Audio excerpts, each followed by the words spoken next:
Good morning. I'm Charlie Blair-Broeker. We're moving up on room 257 of Cedar Falls High School in Northeast Iowa. It's a little after 6 a.m. on a cold, snowy January morning. The school's quiet. I thought this would be a good chance to show you the room where it happened, the room where I taught for 36 years.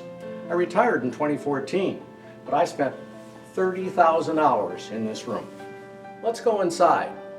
The room is almost as old as I am, and certainly nothing special, but that's okay. Classrooms don't need to be special. One of the nice things about being a teacher is that you get to set the classroom rules, mostly.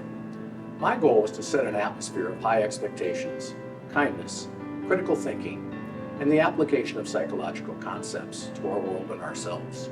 On a good day, and there were many good days, special things happened in here.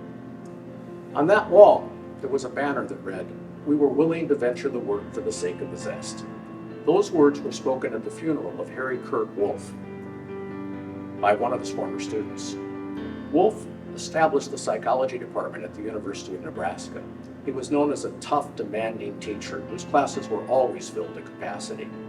3 of his students went on to become presidents of the American Psychological Association, something that none of my students has accomplished yet. I brought up Wolff on day 1 because I wanted students to realize the satisfaction, the zest of hard work. Athletes understand that preparation, attitude, and endurance have a lot to do with their success, and I wanted students to see that the same applied to academics. One of the best things about teaching psychology is its relevance. One of my favorite classroom activities was on the first day of the memory unit. On that day, I told students that they were going to get an assignment that was going to be impossible for them. Then, in silence, I elaborately drew the number that's on the board behind me. After a few seconds, I equally elaborately erased all traces of that number before turning to my students and telling them that the assignment before class time tomorrow was to forget the number that was on the board. You should have seen the looks on their faces when they realized that there was no way they'd be able to do this. In fact, I still hear from students occasionally who curse me about the number they are unable to forget.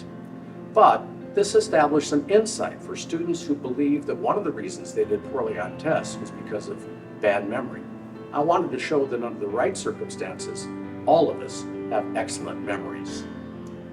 I am very grateful for the students and opportunities that I had in this classroom. Thank you for joining me on my brief trip down memory lane.